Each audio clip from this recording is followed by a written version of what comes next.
Yeah.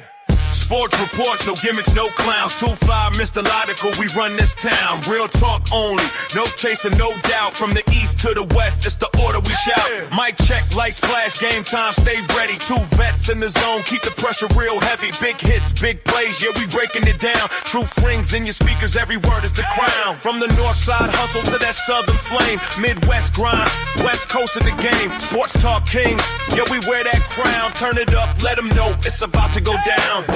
Sports reports, no gimmicks, no clowns. 2-5, Mr. Logical, we run this town. Real talk only, no chaser, no doubt. From the east to the west, it's the order we shout.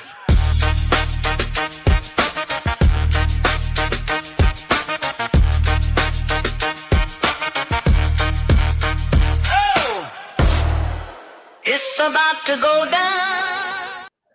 Yes. You are now listening to the sounds of Sports Reports as Ordered. It's Friday night, and we're here, unlike Kevin Durant, because we love y'all. We had to come talk to y'all. It's NFL Draft Night 2, rounds 2 and 3. So, of course, we're going to talk about what happened last night, a little bit of what's happening so far tonight.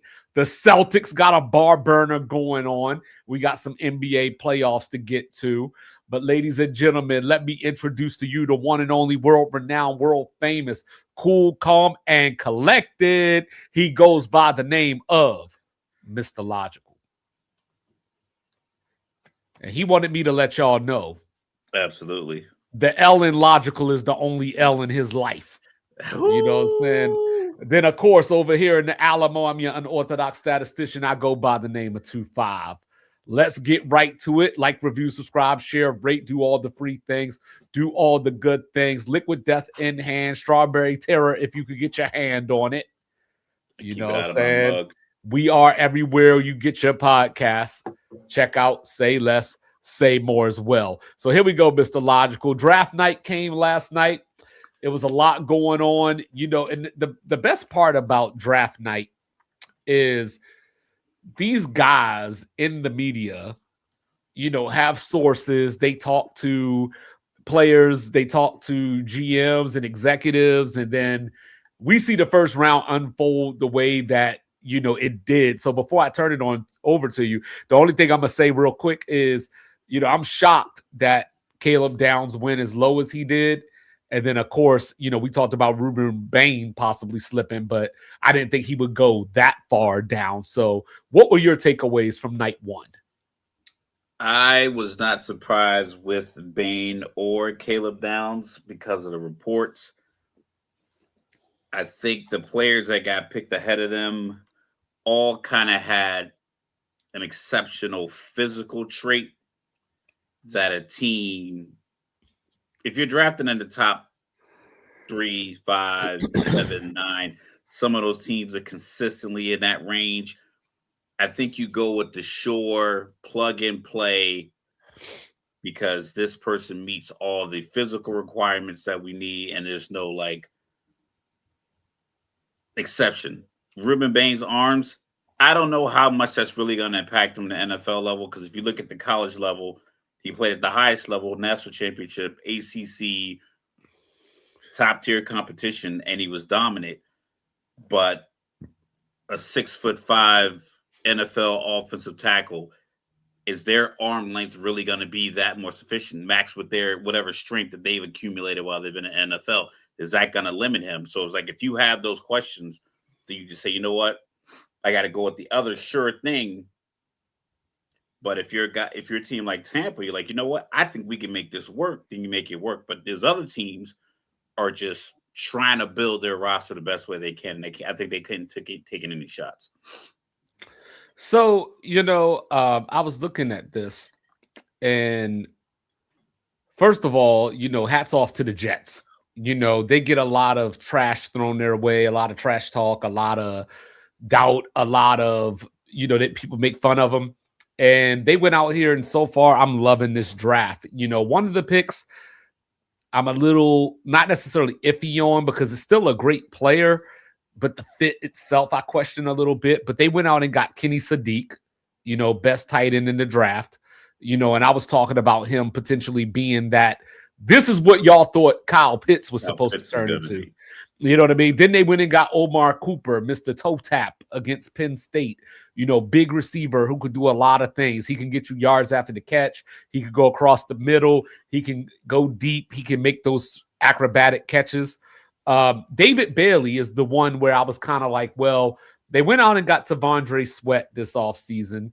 And, just the overall look of the Jets defensive line and that, I was just kind of like, that's an interesting pickup. Great player, but I'm just like, do they have room for him to flourish? They don't create turnovers. And probably the best way to create turnovers is get a guy off the edge that can just rush the passer. Right. And then like he can't sit back there for 3.5 seconds. He has 2.75 seconds. And then in round 2, they went and got my guy D'Angelo Ponds. You know what I mean? You know me, I'm all about D'Angelo Ponds. And then you got the Titans, who, in my opinion, had a great draft last year. It didn't work out on the field per se. Those guys got to get some reps and get some experience and whatnot. But, they went and got, I'm going to cue this up for you. They went and got Keldrick Falk at the end of the round, because they were a part of, some movement going on in the back stages of the draft. But then with their first selection, they went wide receiver, Mr. Logical. You got a young quarterback. You fired a coach last year. You brought in Robert Saleh, who's a defensive wizard.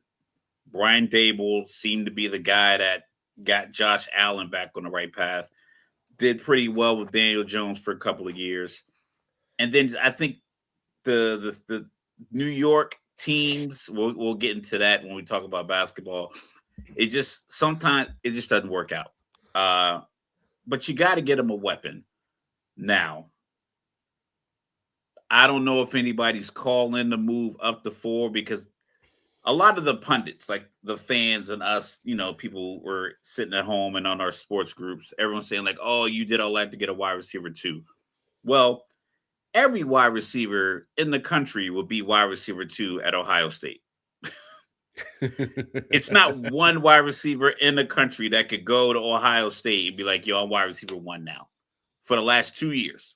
Mm-hmm. And if you go back even a few years, like this is 5 years in a row, they've had like a first round wide receiver. So they are kind of, I know the wide receiver you think is a big deal, but everybody in the country would have been wide receiver 2 to Jeremiah Smith. Hell, some of the dudes who were starting at wide receiver 1 in the NFL might have been wide receiver 2 to Jeremiah Smith if they would have gone back to Ohio State with some extra eligibility. So I think people knocking him for being really, really good next to a really, really, really good player is just, it's a fallacy. I know they talked about the 40 time, but Jerry Rice ran a 4.7. Anquan Bolden. I think T.O. ran like a 4.6. He's running a 4.4 now at like 40-something years old, damn near 50. But like I think he ran like a 4.6. I don't think Larry Fitzgerald ran like a 4.3 or 4.4. And on top of that, John Ross ran a 4.22. What Arena League team is he playing for right now? So it's not all about just speed. Like, can you get open? Can you stay healthy? Can you catch everything that comes your way? And I got a young quarterback. He needs a target to build with. On top of the fact we talk about the building of the leadership, they got to know if they have their guy. Mm-hmm. So you get them weapons and you see if you have the guy. Because we've seen plenty of teams not get their guys weapons, and then they get rid of the quarterback. And hold on, I'm writing something down so I don't forget this as I make my So when I look at the Carnell Tate thing, I view it very similarly to how I view Jeremiah Love. Forget all this talk about you don't take a receiver here, you don't take a running back there. If that's your guy, that's your guy. And who doesn't take those players there? The teams that aren't successful. You know what I mean? Like people told Dallas not to take Zeke that high. And it paid off. Now, granted, his career came to a sudden end and whatever the case. For 7 years, he had a Terrell Davis-like trajectory. Like the numbers match up. Right. And then if you would have told me last year, if I was up in the Raiders draft room and you would have told me, hey, don't draft Ashton Genty, said I would have told you to go jump off something. So from that standpoint, when I look at Carnell Tate and what the Titans are doing, what would you have rather the Titans have done? because as I look at it, they went and got Keldrick Falk later, which is going to help the defensive line along with Jeffrey Simmons, Jermaine Johnson, and John Franklin Myers. So they solidified that.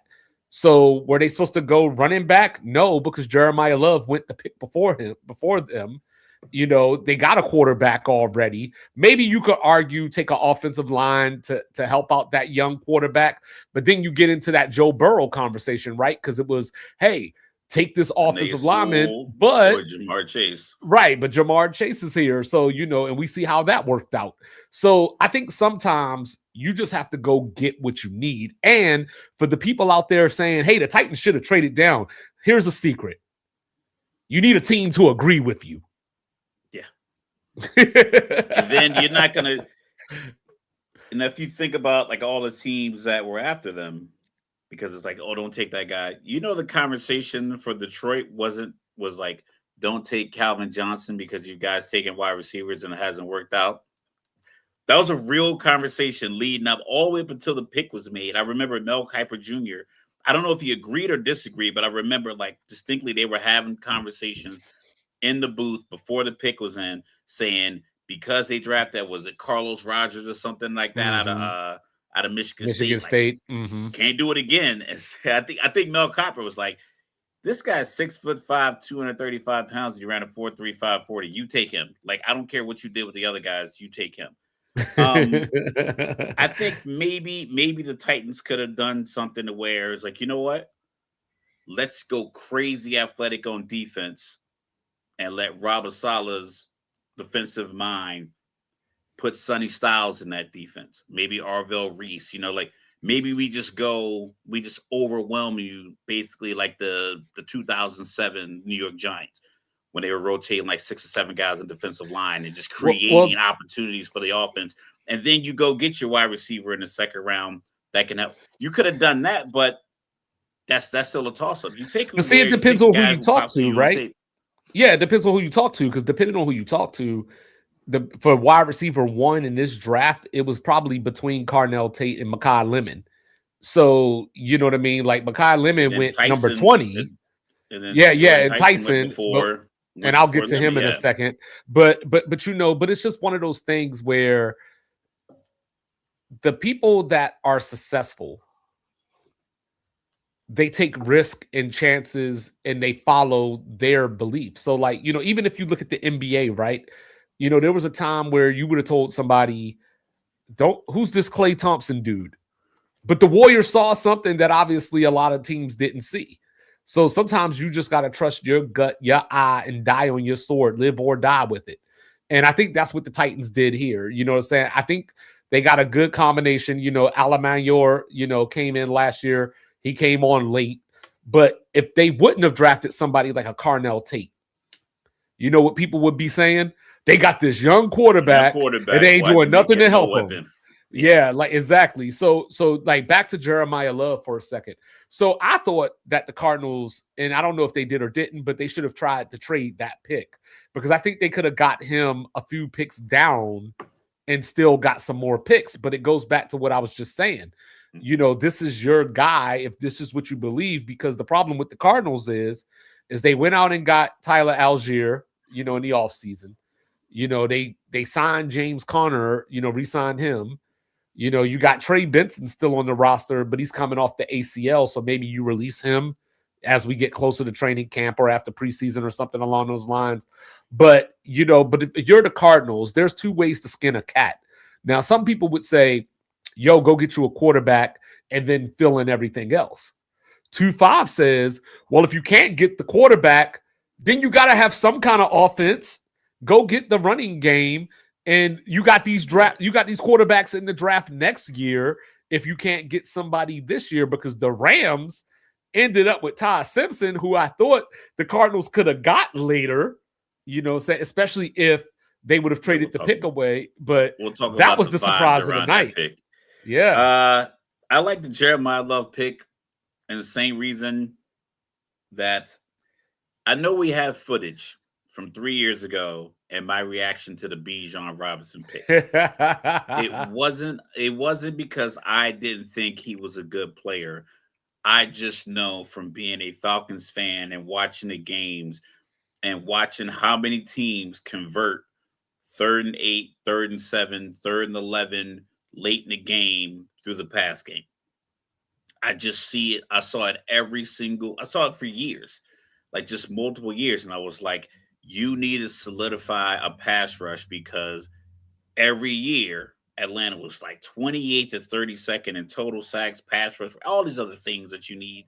And I was like, so when the pick came in, I was like, again with the offense, he turned out to be great. The comparison is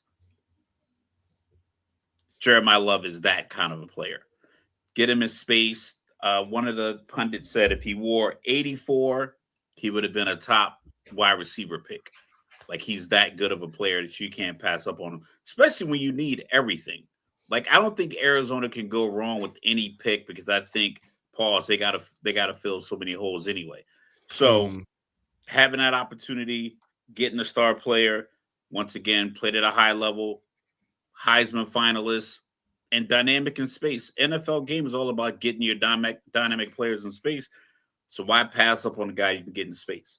I know it's not like a counter argument for my Titans argument, but I'm like, for them, they needed something. Well, different teams, different things, right? Yeah, like you know what I mean. Like it doesn't, and that's what I'm getting at. They're going to stay there, yeah. But that's what I'm getting at. Probably going to stay there. Load up your talent. But that's what I'm getting at because people are basically like, this is the cardinal rule. This is this or this is that, and it's like, no, the same rule doesn't apply to different teams. You know, because Kyle even Shanahan's though playbook is crazy because he has Christian McCaffrey running option routes out of the backfield. But speaking of he can call plays like that because he has him. Derrick Henry can't run those routes, and Derrick Henry is an all-time great running back. He can't do what Christian McCaffrey does. So if you can get a guy who can do the similar thing, do it. And speaking of the Titans again, there's another one. You know, they just drafted Anthony Hill Jr. out of Texas. You know, that's a football player, y'all. If y'all are confused about what a football player is, look up Anthony, you know, look him up. So Ty Simpson, you know, shock of the night. You know, I'm not shocked that he went in the first round per se, but I am shocked that he went there and at that pick because I'm one of the, I guess, few people from everything that I've been reading and seeing on the internet today. I'm one of the few people that like Ty Simpson. You know, I like Ty Simpson better than Mendoza if we're talking about NFL. Like college is different. You know, we've seen Heisman winners, you know, in college not amount to much in the NFL, not, you know, develop or they reach their peak in college or something along those lines. And we've seen dudes that came out of college with no fanfare, guys like Bo Nix, for example. And, you know, he looks like one of the better quarterbacks in the league right now versus, no shade, versus a guy like Tua or Michael Penix, you know, who came out and people had these high, bright futures for them. And Michael Penix is still young, but, you know, but we haven't seen that play out just yet. It hasn't materialized just yet.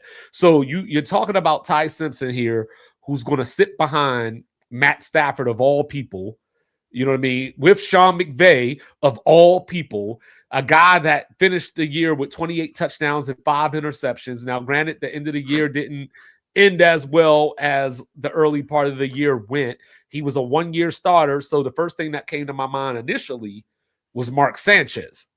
You know, didn't have a lot of starts. I got a better one for you. You know, he didn't have a lot of starts, you know what I mean? But I think he's better than Mark Sanchez was. Mark Sanchez just happened to play at USC where they tossed the ball around the yard. Well, no, it's different though. It's different though, because when we think of Alabama, we think of Mitchell Trubisky. When we think of Alabama, all this flowery stuff. Mitchell Trubisky. They did not. And they it's did not not gonna work. They did not. He's better than Mitch Trubisky.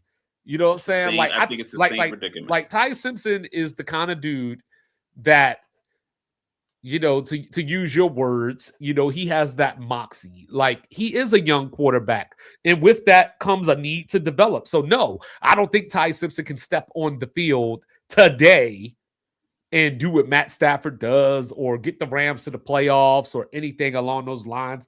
But you let him sit behind Stafford for 2 years, I think he's skilled enough to make that work. So, as a Atlanta Falcons fan, I'm going to show you this whole draft and the developmental backup in the first round and how well that panned out. It doesn't. It's a waste. It was a wasted pick. It was, no matter how you slice it, it was a wasted pick. They could have used. They were with reasonably on their way to the Super Bowl. You don't draft a rebuild player 3 months after you were a possession or two away from going to the Super But they Bowl. did not make the Super Bowl because they need a piece. That's what I'm saying. So you go get that piece that gets But what's you the over the piece? hump. They You did get that. the They went and got Jalen Watson and Trent McDuffie when we talked about how And their now you secondary go- was the weakest thing that they was had on their weakest team. part. Now you do it again. You do something else to bolster your team right But now. what? They already got I'll Kobe use- Turner. They got Jarrett Verse. They got Any- Braden Fisk. You know what I mean? They any got point- Kyron Williams coulda- and Blake Corum. They could have got They could have got a wide receiver there at 13. There's I mean, that. but helps to your you- but to that your player helps point, you there's this year. receivers all over this draft. Yes, but if you feel like you had everything, then you bolster one of your positions. I don't think the quarterback We position. still got a whole 6 No, rounds but to I'm talking go. about at 13 because I'm comparing it straight up to Kirk Cousins, Michael Penix. I know the money's not the same and the deal and time, but it's like the Falcons drafted Penix and said he is our plan for like 2 or 3 years from now. And if like that's the case, then your Arch Manning possibility next year because you like there's a lot of quarterbacks that you feel next year are going to be top flight quarterbacks. Matthew Stafford, yes, you can protect yourself from the fact that maybe he does get hurt and you got to bring in this guy. Well, if that's the case, you're still bringing in a guy that you don't expect to start in the NFL and only have 15 starts in college. Well, if Stafford gets hurt, the season's over anyway, no matter who you're putting in. That's why I think a wide receiver could have made this offense so dynamic that you could have slid Stetson Bennett in there. Yeah, Matthew Stafford might go for 275 a game, but it's like, all right, cool. Can I get 200, 215 out of Stetson Bennett and run the ball well? You mean Stetson Because you Hegseth? Hey, listen, as long as he keeps that under control, he can perform on Thursdays and Mondays and Sundays and Saturdays, whatever days that the NFL is going to have football games on this year. Like I said, I'm looking at the way that Sean McVay answered the phone, and I can tell you, like, that's not the pick that he wanted. So now he's going to be forced to try to focus on developing a guy that you hope won't see the field.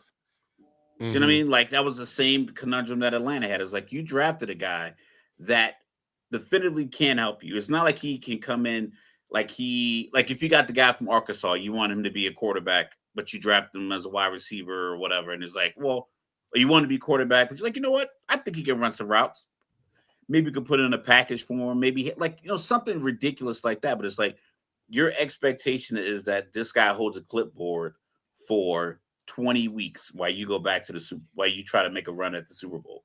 I just don't think that's the pick you use. Well, for 13. I think that the Rams are right there. They just ran into a buzzsaw. You know what I mean? Like, and Kenneth Walker's gone. I don't think they're limited. I don't think they're limited as a team. I just feel like they could have made one of their position groups like so formidable that position group in and of itself changes the game. But they already have that. They got Puka and Devontae Adams, you know what I mean, to go along with Kyron Williams, Blake Corum as his backup.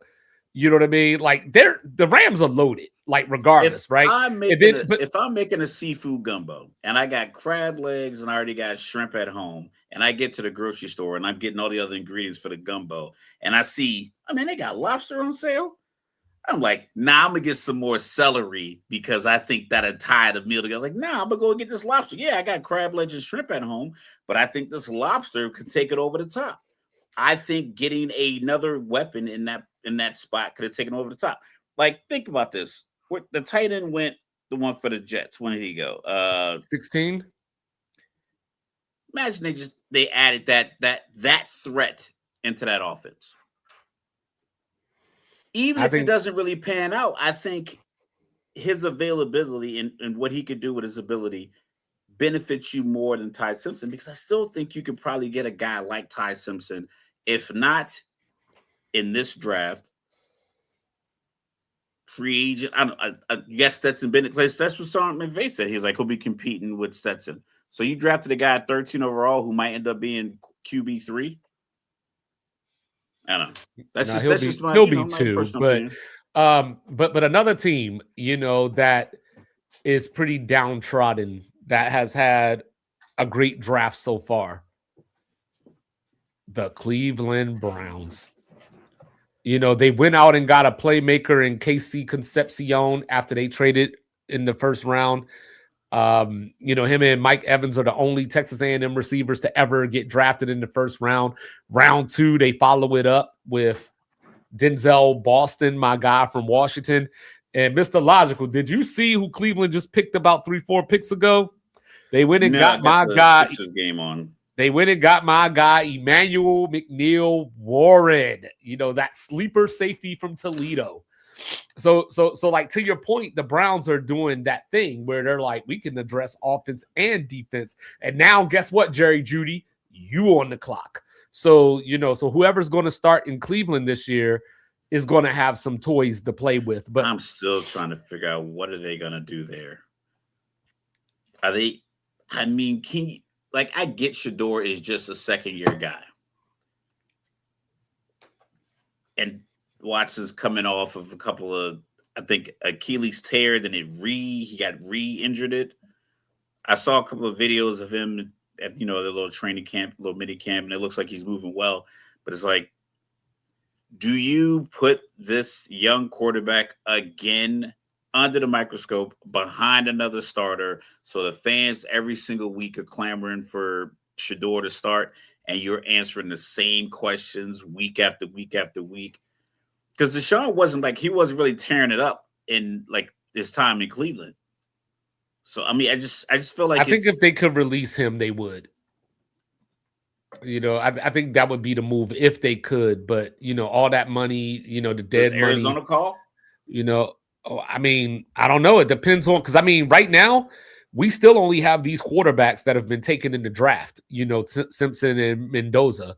We don't have a third yet. So you know, you still got Drew Aller, Cade Klubnik, and the rest of the gang out here. So I mean, Nussmeier, yeah, Nussmeier, yeah. So like, you know, you still have room. Jacoby Brissett's holding out for a contract extension. He was 1-11 as a starting. Yeah, and I would tell him to kick rocks too. You know what I mean? But the Browns better not. What the Browns better not do is they better not get Carson Beck. I'll tell you that much.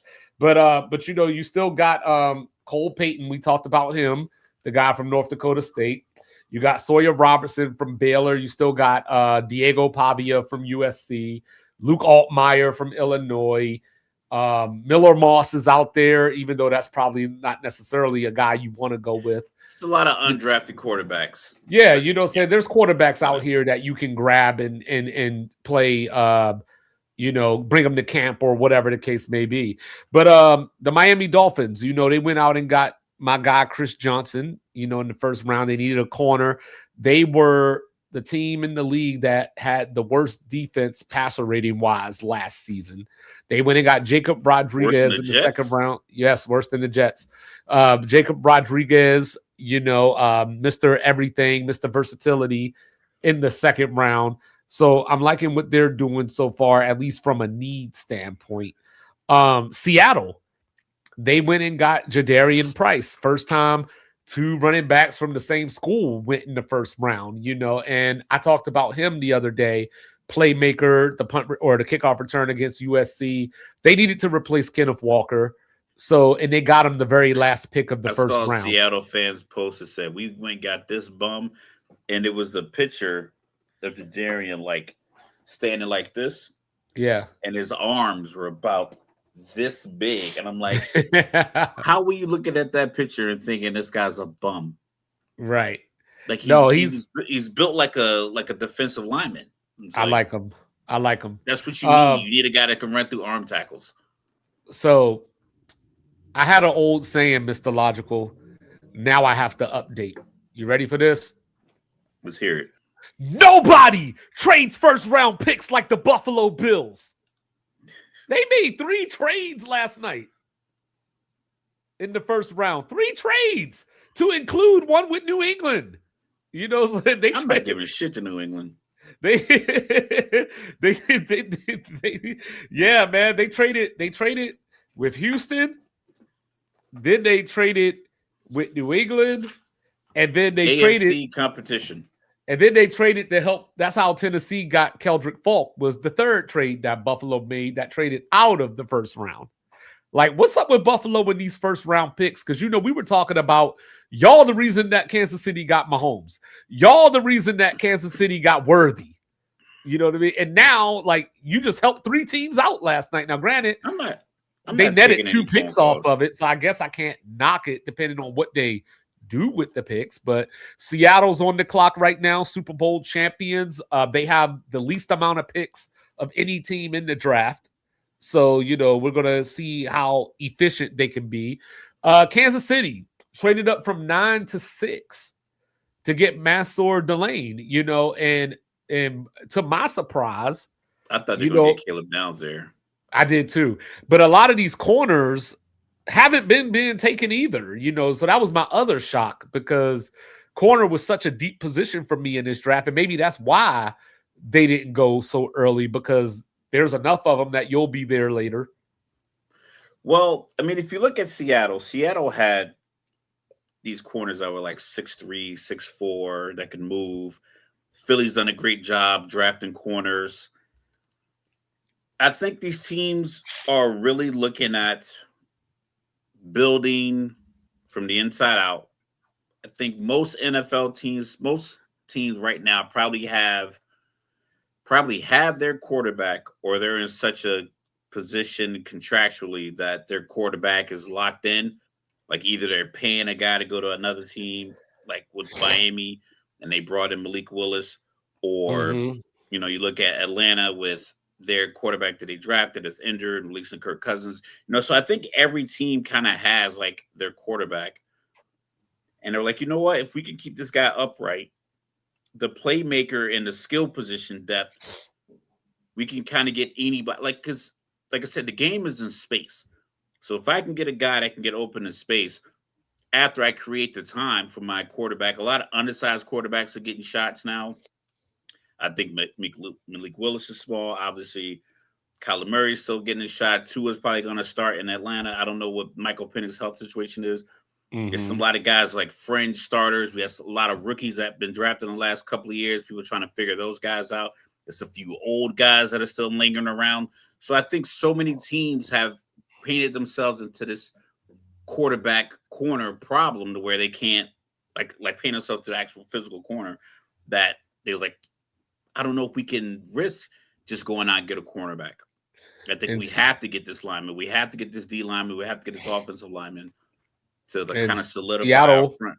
Seattle got a good one. They got Bud Clark, safety out of TCU, with this pick. And by the way, next year NFL draft, what I'm saying, down in DC. So, that'll, I might have to make the trek for that one. But as I was looking around, Tampa Bay, we talked about them getting Ruben Bain. I like that pickup. I think that I think for the value that they got him at, you know what I mean? I don't like it at all. Talk to me. What's up? Oh, because they got to play him twice a year. Oh, okay. Atlanta's right tackle retired, and they didn't go get one. They went and got See, smart teams like Atlanta's right tackle, Caleb. Oh, did you see their second pick? Did you see Tampa's second pick? It was my sleeper, son of Jeremiah, Josiah Trotter. Yeah, so just blitz Atlanta. You got Tua, who can't get to a second read. He can't throw off schedule because he just can't get the ball downfield. And offensive tackle, always been a problem. Guards always been a problem. Chris Lindstrom is a good pick. He's like a 90 overall, lineman, all pro. But the rest of the guys that they filter in, bums. But nah, we don't do that. We don't fix that problem. We go get little brother play corner on the other side. Then you got Akeem Mesador to the Chargers. You know, a lot of people, see he falls into that window where people talk about him like it's the NBA draft because they're like, hey, he's 25. So, is he too old? Did they reach to grab him as high as, I mean, he went 22, but, are you safe taking a 25-year-old in the first round, at a position that he plays? A lot of guys were pretty old. I think that was one of the pieces between David Bailey and Arvell Reese. Arvell Reese is 2 years younger than David Bailey. Yeah. He's not even 21 yet. He turns 21 in September. Yeah, and the Giants, that was a great pick because I thought Dallas might entertain trading up to get him. Then the Giants went lineman at 10. Second round, they grabbed Colton Hood out of Tennessee. So there's one of those DBs. So we're up to 6 corners now that have been drafted, but still no Jamar McCoy. So we'll see what happens there. No Will Lee. So, we'll see what happens there. Also, Minnesota, in Pittsburgh, those were some head scratchers. Minnesota with Caleb Banks at number 18. I didn't even think of him as a first round dude, especially with the injuries. And not just the injury, but we're talking about a defensive tackle with foot injuries, and he had 2 of them. 300-pound guy in 2023 and last year. Yeah, so, I know Brian Flores knows what he's doing, but you know what I mean? The Steelers, allegedly, they were on the way to grab Mekhi Lemon, and then Philly said, not so fast, my friend. And the Steelers ended up taking an offensive lineman from Arizona State who just started playing football like 3 or 4 years ago. So I don't know if they're wanting some Hakeem Olajuwon type effect or something like that. Then they went Nigerian-born players get to the States at the high school age and start playing football, and I think just physically they're so gifted, and they're such. But see, the Steelers, they're such hard workers that they just work themselves in a position where it's like, this guy's only been doing this for 3 years and he is this far advanced over these guys been doing it 8, 9, 10 years. Then I think that propels them during the draft. But see, for Atlanta me, has a couple of guys like that. So for me, though, the Steelers fall into that, what you were talking about with the Rams. You know what I mean? Where like, this is Aaron Rodgers, probably his last year, because, a lot of people didn't even expect him back this year. DK Metcalf, but then you talked about the other day, like, why didn't y'all even try it with George Pickens? You know what I mean? And then you would have been able to trade him in the end of September if it didn't work out. You would have gotten the same basic deal if after the first 4 games it didn't work out. So that's where, like, for me, I'm looking at the Steelers on that. Mike Tomlin's gone now. You brought in Mike McCarthy. You got a chance to solidify yourselves, and I'm just not seeing it. But you brought up, and I forgot about it, so I apologize. Jordan Tyson. So this was my thought with Jordan Tyson.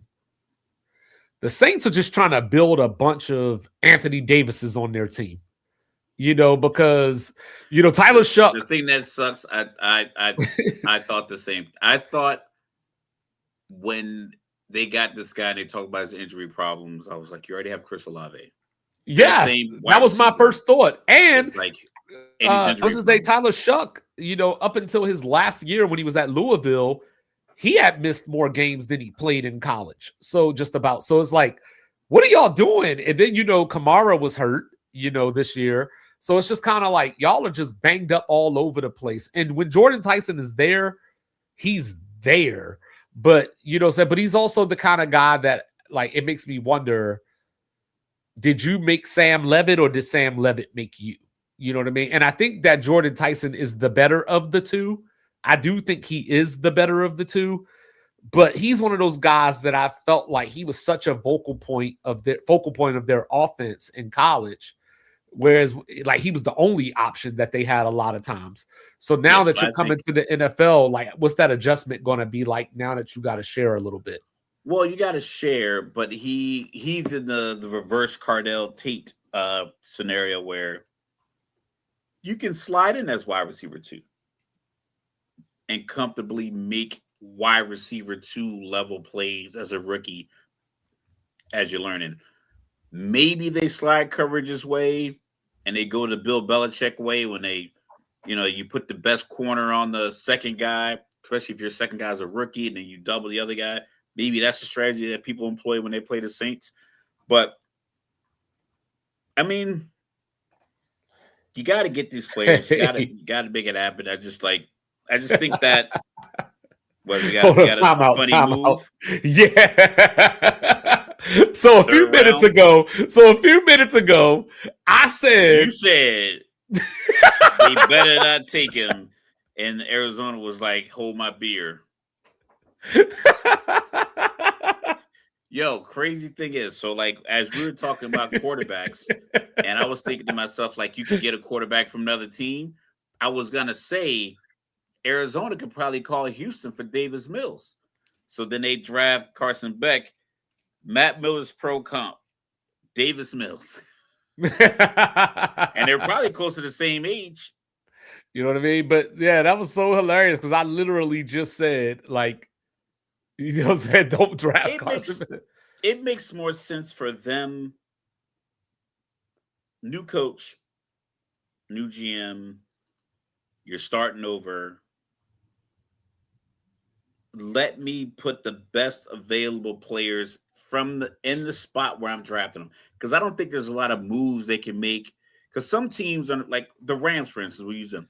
That 13, because they are the Rams and because they have Stafford, who seems to be like the stable position at quarterback, they can kind of gamble with that 13, call some people, get down to 20, go down to 21, see if somebody wants to move up. Arizona literally has to take the best player to fit one of their existing needs and just go on to the next pick and just get everybody there. It's like making the band. I need a dude that plays guitar. I need a guy that plays the drums. I need somebody that can sing. I need a road manager. Who's up so we can make this band. But if you're you're already an established band, like Journey, you're like, we can afford to. We've been traveling a lot. We already know what we got. We already have our system in place. Arizona's creating a whole new system down there. So, and you're definitely not going to extend Jacoby Brissett. Yeah. And it's just funny, man. The Bengals went into that Texas A&M well. Last year they took Shamar. This year they went and got Cassius Howell. So, they are addressing the defense. So I am happy to see that. The Giants defense just keeps on, loading up and getting better. So, there's that. Andre Drummond just hit a corner 3 on the playoff. Yeah, he's been doing that in this series. He's been doing that. You know what I mean? And like, this is that series. We'll get to basketball here in a minute, but like, that's the kind of how this series is going. Like, Boston jumps out to a lead. Philly chases them down, maybe even takes the lead. But then Boston goes on like a 7-0 run or something like that to kind of remind them. Yeah. But yeah, like being 2 easy layups. Yeah, I like the Raiders. Let's talk about your team. Traded Stooks. Oh, yeah. Let's talk about your team. Yeah, let's talk about my team. I like Sonny Styles. I like Sonny Styles too. I like the measurables. I like the fact that he used to play safety. Then he was like, you know what? I'm not going to keep losing this weight. I'm lifting this weight. I'm at 250, 255, 260. I'm going to just play linebacker now. So walking through as a Commander fan, I had a lot of thoughts. Coming into the draft, I wanted Delane, because how I am about my corners and, that secondary. So then, as we were talking last week when we were doing our preview, and I was talking about, hey, I think Caleb Downs could be the best player in this draft, provided that the knee isn't a thing, So I was like, yo, I want Caleb Downs. And then eventually, like the morning of the draft, people kept sending me stuff talking about Washington interested in Carnell Tate. And I was like, you know what? I'll take Carnell Tate. So when the Chiefs jumped up to get Delane, I forgot all about Sonny Styles because I was so upset that the Chiefs got, because I think the Chiefs got word that we were going to take Delane. Now, that could have been a smokescreen, but you know what I mean? Yeah. But there was word that we were going to take Delane. So I forgot all about Sonny Styles. And then when they got up there and announced Sonny Styles, I damn near fainted. I was so happy because like Yeah. I forgot that he was there. Like I was so wrapped up in the secondary that I'm happy as a pig right now. The only problem is a pig in mud. The only problem is Washington only has 7 picks in this draft. So I got to wait till now, like this round that we're in, round 3, for our next pick. So now I'm anxious to see, do we go receiver now, or do we go corner now that McCoy is still out there? Do we go receiver now that a guy like Elijah Surratt is out there, or Surratt, if he's out there? I think you have the type of quarterback that a 4th-round wide receiver can be a 600-yard guy for you. Yeah, and we got Jalen Lane last year out of Virginia Tech. He's going to be our slot, kind of playmaker, if you will, to replace what Diami Brown was doing for us. But yeah, we still got receivers out here. We still got Chris Bell from Louisville. We got Skylar Bell from UConn. So we don't even have to grab a receiver right now, per se. Now, I think I would rather do it just to get it out the way. Philly has 11 wide receivers in their wide receiver room. They can't keep all of them. Right. So is A.J. Brown gone now that you went out and got Makai Lemon? I would assume so, because of the way Philly plays. And they're on the clock right now, by the way. Sean McVay's the head coach of Philly. I think those are just weapons. Kyle Shanahan, the coach of Philly, with those 11 wide receivers, he'll figure out a way to get all of them on the field. He'll have 2 of them lined up as tight end just to create a mismatch, because it's what Shanahan does. They've come a long way since the days of Greg Ward. Yeah. So I heard this question the other day, and it was like, why is A.J. Brown so unhappy in Philly? Mm-hmm. And I'm like, I watch a lot of the games because they're local games. I get a lot of them on TV. And I understand why he would be unhappy, because sometimes it's like, week 17, week 18, when guys have bonuses on the line, hey, I need 4 catches to get this $500,000 bonus. And they call those toss jet sweep passes, where the quarterback catches a snap and just flips it to him and it counts as a reception. It's like, you knew last Sunday after the game, A.J. Brown was upset because he told the reporters what's wrong with the team, and he says passing, but yet you don't come out in your first 15 scripted plays and give him something simple like that. Just get the ball in his hands, get him moving, get him to make contact. Because wide receiver is one of those jobs. Like, even if you're blocking, if the play is not coming your way, you might not even really get full contact with a guy. And if you're running a route and the balls doesn't come your way, you're just doing cardio. So I think it'd be very frustrating where you, like, it's 3rd and 8 and you're working your ass off to get open, you don't get the ball. So I didn't even see that the Eagles got Eli Stowers from Vanderbilt. So, there they go doing it again. It is what it is, I guess, at this point when you're in a division, because like Dallas has been killing it too. Like, obviously they went and got Caleb Downs. Jerry drafts well, because I think Jerry drafts the way that I look at a team. It's like, this dude is big, strong. Somebody else might have given him a late 2nd round grade, and he's like, I like him, I'm taking him. I think he just goes with his gut. He trusts his gut. I mean, he went from whatever amount of money he had growing up to a billionaire. So obviously he's made some correct decisions, maybe some nefarious ones, whatever the case may be. But he drafts well. He just treats his players like the enemy when he's trying to negotiate. And I think that's where the problem comes. Like, when these set rookie contracts come out, whatever the rule says, Jerry's on it. Boom. This is a contract. This is what you get. These are all the perks of being a Dallas Cowboy. But then when it's time to renegotiate, he's like, oh, look at all these perks you get from being a Dallas Cowboy. He's like, yeah, that's cool. What about my check? Right. You get any commercial in the country you want. Yeah, it's cool. I don't want to work for State Farm. I work for you. Cut my check. He's like, yeah, you get a great mustard deal. I don't want a Heinz mustard deal. I want my check, Jerry. And he's like, well, you're going to Green Bay. And then that's where he botches it, because he's such a fan of trying to win a negotiation. Yeah, and then they went and got one of my sleepers, Malachi Lawrence, from UCF. So, like it's one of those things, another year that I'm looking at Dallas going, why can't we draft like that? But we're coming up in 2 picks, so we'll stick with the draft through Washington's pick, and then we'll flip over to the NBA. But aren't the Falcons so cute? Say it's all about family with the Atlanta Falcons. Family reunions are what they are about, Mr. Logical. As long as it works. I saw that James Pierce Jr. only has to do community service, so I think that helps. Tatum missing free throws. Yeah. Hold on, you might be ahead of me. I'm at 232.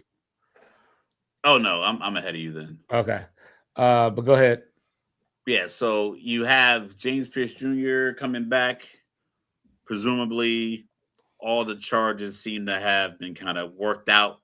I'm like, that's talent versus tolerance. Because theoretically, he committed some crime. Oh, he committed a couple of crimes. He committed a couple of crimes, and I'm not saying you should throw it all away.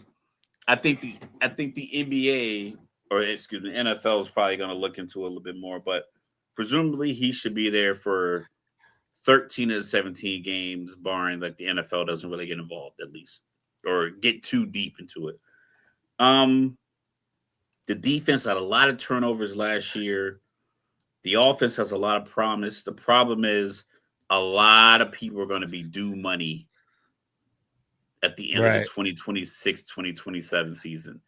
And the team generally doesn't draft that well to where Drake London can walk. Because I think if you had to pick between Drake, Kyle, and Bijan, I think you pay Bijan.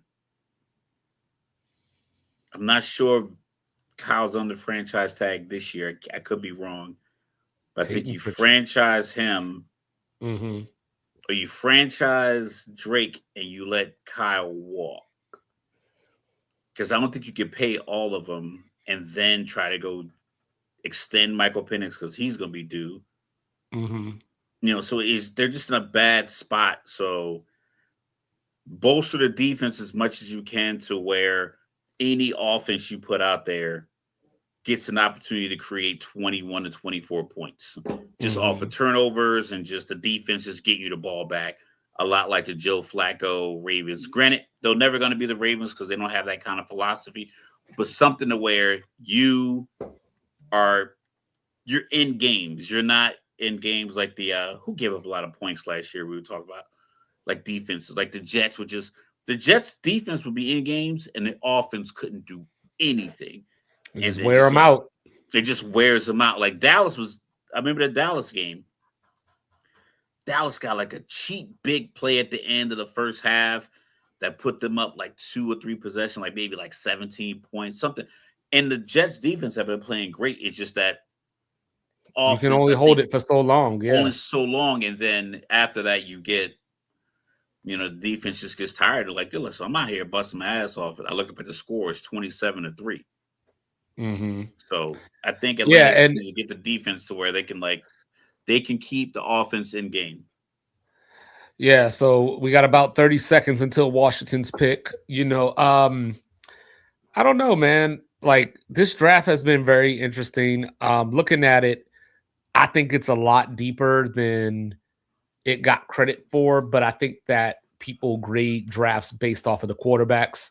So since it was a weaker quarterback draft, maybe a lot of the draft fanfare isn't getting the attention that it should, since that isn't the position. NFL, and like we talk about football being like, football is like ingrained in most families. Like most towns, the high school football team is like a big deal. Like my son's played football since he was 7 years old. Like being at games, learning the rules. So I think people are just being closer to football. I think it's easier to watch than the other sports because there's less games. Right. It feels way more regional than other games, and like the NBA or MLB. It's more, like I said, it's more watchable at all levels. Like you can watch some 4-year-old, 60-pound football players with shoulder pads and helmets and be thoroughly entertained by how it looks. Even because I remember seeing them like, yo, their helmets are so big. They were playing with like helmets and shoulder pads like when we first started. Now they play flag for concussion reasons, but they were just basically running into each other. And there's always like one kid who knew was going to be a football player that was like running these 90-yard touchdowns. But that level is still entertaining. And I think that's why we are so locked into the draft, is because we all think we know what the hell we're talking about. You hear the word cover 3, and all of a sudden you think you're some kind of defensive expert. Yeah. But that's why we're so into it. Like, no one watches the MLB draft. No one knows this catcher had a. Well, I mean, we don't know them. Better velocity from home plate. We don't know them. Like I watched the college yards, and we know what 4.3 seconds and 40 yards is fast. We know that. Well, you know, I watched the College World Series, but I still probably couldn't tell you half the dudes on those teams because I don't keep up with it throughout the year. You know, but shout out to the 49ers of keeping you locked in all year. Because I was talking about that with a guy I worked today. I was like, the NFL just does a better job of keeping you locked in with the prospects. Because he's a baseball guy. I was like, you're locked into high school kids as an NFL fan. Like I said, my son's on the football team. I know it's one of those kids has like D1 offers. Well, that's like with college basketball, right? Like, there's so many teams. Like, people complain about how many college football teams there are because there's 136, but like there's like 363 basketball teams, and you got the transfer portal. So sometimes, you know, you might be mid-season watching a Big East game on a Monday night and go, hold up, did he play for Louisville last year? Or like, you know, just whatever. Like, even though half the season's already done, you know what I mean? But here we go. Washington's about to make their selection. You know, Boston's up 3. You know, Mr. Logical's ahead of me, but Boston's up 3 with about 30 seconds left. You know, and we're going to talk about that series here in a little bit too. Oh, Jason Tatum with a shot. You know, but I'm hoping Washington goes receiver here. You know, it's one of the positions of need. You know, like we got Jalen Lane, we got McCaffrey, but we need another, I think, an actual number 2, because I think Jalen Lane slots as a number 3, that guy that lines up in the slot and just kills you on crossers and things like that. McCaffrey is probably more of a possession receiver than you would think, considering his last name. You know, so but I don't think of him as a straight up number. You don't think 2. Is he like a McConkey, like a Lad McConkey? No, I don't think he's that. And then of course we got I can't remember his name right now. Oh, I can remember it, I just can't pronounce it. The tight end from Tennessee. We went and got him in this offseason. Let's see. Oh, they giving love to Mark Riffin right now. You know, shout out update on ESPN. To our last Super Bowl champion, you know, quarterback. Oh, I love it. Antonio Williams. You know what I'm saying? But injuries. You know what I mean? Like, that's the thing, right? Like, you look at some make you miss ability is what they said in ESPN. Yes. He's a lot smaller than I thought, though. 6 foot 187 is small. Yeah. I don't even think they list him as that. I think he's like 5'10" or like 5'11-ish. You know what I mean? But that's just me. But I liked him. He was one of the guys that I brought up when I was talking about college football last year when we were doing our previews, saying that he was one of the better receivers in the country. But, you know, he got hurt. So, you know, but I love it. I love the pick. So, Mr. Logical, what I don't love, my Nuggets in trouble, bro. My Nuggets are in trouble. You know what I'm saying? Well, Aaron Gordon, you know, was a late scratch last night, and I don't like it. You know what I'm saying? Like, it's one thing to be a late scratch, right? But we're talking about a calf now. And if you go back to last year's playoffs, go back to Kevin Durant. Kevin Durant changed the calf injury protocol. That's like when he game 6, he came out. Was it game 6 or game 5? I want to say it was 5 against Toronto. 5. Yeah. Yeah. So when Because he Clay got sat hurt in for game like 6.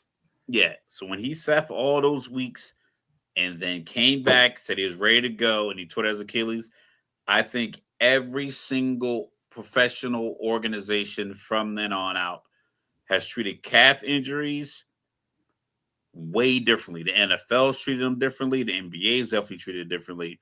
Where guys are like, oh, just a minor calf strain, he'll be back. Tyrese Halliburton, another guy, they didn't treat it differently. Well, So what happened? speaking of which, there's reports real quick that look at the Bengals with the 6'4" corner, Takario Davis. Got it, Clemson? No, he went to Washington. But what was I gonna say? I lost my track. Oh, so there's reports that have been coming out that old Dame Lillard, we might see old Dame Lillard in this series against the Spurs. You know what I mean? Coming off of the Achilles, but bad news in that series is no Wemby tonight. He knocked himself out, of course. So concussion protocol.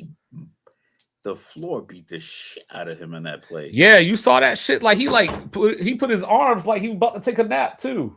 Like, bro, put your arms out. You know what I'm saying? He literally his whole head, his whole face hit the ground. Yeah, but yeah. So going back to last year, we had Aaron Gordon get hurt, and Denver, of course, took OKC to 7. Which was one of the reasons why I was so heavy on Denver this year. But he spent most of this year injured, got back, and then here we are again. And, it makes people wonder, is Aaron Gordon the Nuggets' most valuable player? Because I don't know what's going on with Jokic right now. Rudy Gobert is all up in him. Like, Rudy Gobert's blocking his shots. Rudy Gobert not letting them loose. Like, you talk about people that have over the last few years been saying, how good of a defender is Rudy Gobert actually? Well, he's proven it this series so far. Yeah, he can defend Jokic because Jokic is right there. The knock on Rudy Gobert was, like, we'll use like the Clippers series a few years back when I think they played against Utah or something like that. When him and Donovan Mitchell still were on the same squad, where you could put a stretch 4 out there with Kawhi, Paul George, and like 2 other wing guys. And it's like, all right, Gobert, you gotta step out here and defend this 3-point shot. Or you gotta defend this guy at the 3-point line. Jokic doesn't make him defend the same way. Jokic just is so effective just at scoring the ball and dribbling the ball and getting everybody involved. I think Rudy's like, listen, as long as I stay right here, he's got to come to me. Guys not being available. We talked about their rotation being about 7, 8 deep. You lose Aaron Gordon, now you're running 7 guys. That's tough for 48 minutes. That's a tough. I know teams like to do that. Like, we're just gonna go 8 guys. Like, nah, stick with your 10. Yeah. These guys are NBA players. They've been on your roster all year long. Don't squeeze it. They'll go out there. They'll make plays. And side note, Dallas traded for D. Winters, and Nikhil Walker-Alexander, SGA's cousin, is your most improved player of the year. So there's that. So Jaden McDaniels made a comment after game 2. And he basically said something to the effect of, like, just go at those dudes. None of them can defend. So I think what happened last night is Denver got caught up in the media wars, you know what I mean, and decided, like, well, you know what? You're going to get our best defensive effort of the season. They held Minnesota to 8 for 32 from 3. The only problem is they went 8 for 31 themselves. But ridiculous. But the other part of that is, Mr. Logical, is that people don't understand the toll that it takes to play defense. You know what I mean? So, like, when you got to play defense, sometimes your offense suffers because you don't have those legs. So I think Denver Jokic went went out 7 last. for 26. Yes, they went out last night with the idea of we're gonna like pridefully defend our defense, but then they had nothing left when it came to the offensive side of the ball. Jamal Murray had a pretty bad game as well, aided by Jaden McDaniels' defense, ironically. But Anthony Edwards kept going to the locker room a few times. So I don't know if he's just getting spot treatments here and there. I know he came into the playoffs with an injury, but They listed him as day-to-day still. So he's probably just nursing something. I mean, it's a lot of games, man. The season's long. They started playing basketball before Halloween. We about to be at Memorial Day. You know what I'm saying? Like, right.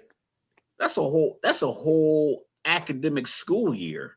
Right. That these guys have been playing full on contact. Granted, basketball's on a contact sport, but it's a lot. It's a lot on your body, even with all the amenities, the hotels and the masseuse and the physical therapist and everything else. It's a lot. Like when we talk about the draft, we'll talk about how a lot of these guys say, you know what? I don't want to be the 17th pick and play 82 games. Yeah. I could just go back to college for $2.5 million and play 35. Games. Yeah, you know what I'm saying? And then you got but then I think you're seeing something out as well that I was afraid of heading into the series. Because you remember when we did our preview, I was talking about how a lot of the media was calling a sweep. They were calling Nuggets in 5, all this kind of stuff. And I was bandwagon. I don't have my notes in front of me, but I'm pretty sure I was close to that. And you know what I mean? Because one of the things that I brought up was I think Chris Finch is a really good coach. I think so. The way that people talk about how Tex Winters was the guy behind Phil Jackson. I think Chris Finch was the guy behind Nick Nurse. And since he hasn't had Chris Finch, Nick Nurse his light doesn't shine as bright. But the reason that I brought that up was because this is Dave Adelman. He got to coach in the playoffs last year, but this was his first regular season and now going into the playoffs. So there's still a bit of a curve there. It just so happens that you have Jokic. So that's why I was afraid of this series from the standpoint of this could go 6. This could go 7. I thought Jokic was going to be able to just kind of, because the narrative surrounding Jokic as far as like how you defend him is that you can't speed him up. Right. He's going to get to his spots. He's going to get everybody else to their spots where he needs them. So when that pass comes, he can throw that overhand tip pass over his head, behind his head, all this other stuff, because you're not going to speed me up. Right. Of the 3-time MVP, Finals MVP, I raise horses. I'm from the hood of the Eastern Bloc of Europe. You're not going to bully me. You're not going to do any of this stuff to me that you think you're going to be able to do because, you see me out here and I'm not moving fast. Baby, because I'm a thug. So this series is going to go the distance, I fear. But I will say Denver better win on Sunday. I tell you that much. Or I don't know if it's tomorrow. Yeah, Sunday, going down 3-1 doesn't happen. Winning when you go down 3-1 is very rare. Like we've seen it happen, like 10 years. Yeah, 10 and then years ago it happened twice back to back. But I don't think. And then of course,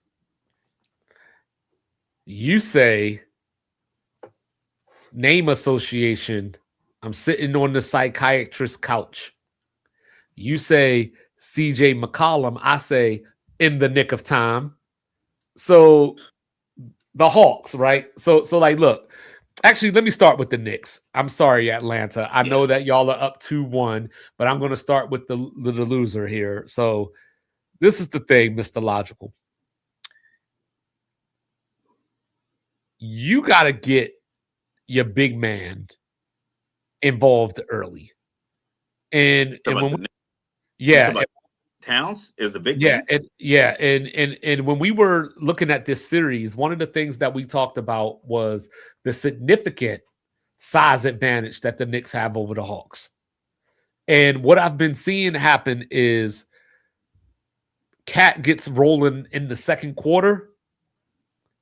Then in the third quarter, especially the other night, he has to rely on getting rebounds and putbacks and things like that. They're not necessarily running action for him. And then by the time the fourth quarter comes, it's Brunson time. So they spend a whole lot of the game ignoring Cat for the most part, or just not emphasizing him enough. Because there were times in game two, where Brunson and Cat weren't even on the floor, either one of them. And I'm like, that's just wrong. This is the playoffs. They did in the game 3 also. Like, you got to have one of them on the court at some point. You know what I mean? And that's why you stagger. So I now, think that's part of their problem. But this is the other thing, right? We talked about this. The same way that we used to talk about Donovan Mitchell and Darius Garland, how you hope that their off night isn't the same night. You're trying to find when OG and Mikal are going to have a night together. You know, because it's usually one or the other. It's never really both of them come along for the ride. Then you got Josh Hart, who does everything. But Josh Hart is the type of guy that's what? Am I being generous by calling him 6'5"? No, I even with the height, I don't think it's the size problem that they have in New York. I picked them because I thought they would just be able to beat Atlanta. Well, no, it's not that. But I'm just saying, like, from the standpoint to show more that that those guys simply really fully cannot create scoring. They cannot expect scoring from Mikal Bridges, Anunoby, and Josh Hart when the three of them are on the floor. Anunoby hit like 2 crazy end of the shot clock threes. Josh Hart missed some wide open ones. Mikal Bridges got the ball stripped from him. And this is when they had Cat and Jalen Brunson on the bench. I think what's happening is that they can't. I don't know if they have an offensive game plan for the lineup when the three of them are on the floor without Jalen Brunson and Cat. McBride was on the floor. He was handling a lot with Jalen Brunson on the floor. But what I noticed is that Atlanta did something else. You laughing about it? Okay. The Steelers, with the 76th pick of the NFL draft, select quarterback Drew Aller, Penn State University. Jesus Christ. What a poorly run organization. But he wasn't. Jalen Brunson dribbles the ball through the lane from the right wing. He dribbles the ball through the lane. He's a threat to stop, turn, pivot, shoot. Everybody else is like, oh, this isn't my shot. So I watched him dribble 6 seconds off of the shot clock, multiple possessions late in that game, and Brunson was off the ball. And then Atlanta was attacking Brunson defensively. Like, they were attacking him. Like, they might be limited in his size, but they were attacking whoever he was guarding. They were attacking him. And I was like, if they squeeze this one out, they'll be all right. But when CJ McCollum, like Quinn Snyder, I like when he drew up the play, get the first shot we can get. CJ McCollum put that shot through. I think they had like 16 seconds left when the play was inbounded. He took that shot with 12 seconds. Like, listen, we're going to go up 1. We're going to play defense. They got to get it to Jalen Brunson. And when Jalen Brunson got the ball, they blitzed him. And then he threw a bad pass to Josh Hart. Game over. I think the state of New York is cursed. The Mets have a billionaire owner. They just lost 12 games in a row. Like, I think his net worth the last time we looked was like $21 billion. And they lost 12 games in a row. The Yankees had little league level blunders in the World Series against the Dodgers to lose that. Like, the pitcher not covering first base. That's just bad luck. The Buffalo Bills, come on, man. Is there NFL? Atlanta's 28-3 loss is monumental as like one of the worst individual losses in NFL or sports history. Right. The Bills went to 4 straight Super Bowls and lost. They've lost multiple AFC championship games to the point where they've changed the rules the following year. They fired coaches. I just think that New York in your title, you're cursed. Yeah. I think Joe Namath got all the luck.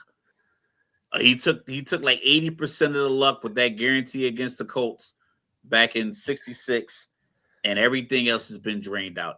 How ironic. Eli took the rest. Eli took the rest with the helmet catch, and then that Mario Manningham, and that's been it. How ironic is it that Carmelo won an NCAA title with Syracuse and didn't make an NBA Finals with the Knicks? No, the reason I brought up Josh Hart's height was because what I was going to say was the Knicks have a wild problem because, like with Jokic, right? Every now and again, when they play a team like OKC, you might see OKC guard him with Caruso or something like that, just because Caruso's so scrappy and everything. But with Josh Hart, you can guard him with a center, but then you could put a wing on Cat. So it's like you got two of those dudes that, say the defense is just not, they don't necessarily have to be accountable for in the way that they should. They don't have to adjust to them. Yeah. Right. And, because like theoretically a guy like Cat, that's where you could go, I need a Rudy Gobert or somebody like that. But you could get away with putting Nickeil Alexander-Walker on him sometimes. Tobias Harris guarded him for half the series last year. Well, Tobias Harris is 6'9", 6'10". That makes sense. Yeah, but he ain't. Tobias Harris is a big guy. He's not quick-footed or like all that to like, Well, Cat plays like he's 6'8". I mean, like his style of play. So if you are a guy like, we'll use Paul George. Paul George has been like known throughout his career as a bit of a mismatch offensively and a pretty good defender because he was one of those first waves of guys that were like 6'8", 6'9", that can handle the ball like post LeBron, that weren't like primary point guards. So I think Paul George could defend a guy like Cat. And I think that's probably where, if you're Cat, he's the smallest guy that should be able to guard you. Anybody under 6'9", if you're Karl Anthony Towns, you should look at like lunch meat. Like there's no way you're gonna send 6'6" whomever over here while I'm standing here, free throw line extended with the ball in my hand. Like he has to come up with something to where he kills the defense based off what they do to him. I think some players are really good at that. I think some players just kind of know, like Kobe was one of those guys. Obviously, Kobe's a killer. Kobe knew you wanted to put a bigger guy on me because I'm going to kill you with this pump fake. I'm going to kill him with my size and my strength. You couldn't put a guy who was too big on me because I'm going to blow right by him. And you damn sure were going to put a guy on me that was 6'4" or under. Mm-hmm. So Kobe let it be known, like, whatever guys you have for me, you have 2. They got 12 fouls. I'm going to get them early, and you got to figure out one of these 2 guys, your best defender and your other defender, and they both got to be at least 6'7" to guard me. Cat will let you guard him with a 6'5" guy. Yeah, and that's so the like thing, right? That's the difference, yeah. Yeah, and that's why the Knicks are in trouble, and you know what I mean. Like, so, and Atlanta is beating them at their own game because, like I said, we talk about Jalen Brunson and how clutch he is all the time, and CJ McCollum is matching him clutch for clutch right now, and so that's going to be a problem, going forward in this series, I think, because CJ McCollum is not the guy that necessarily has to score 30 to be impactful.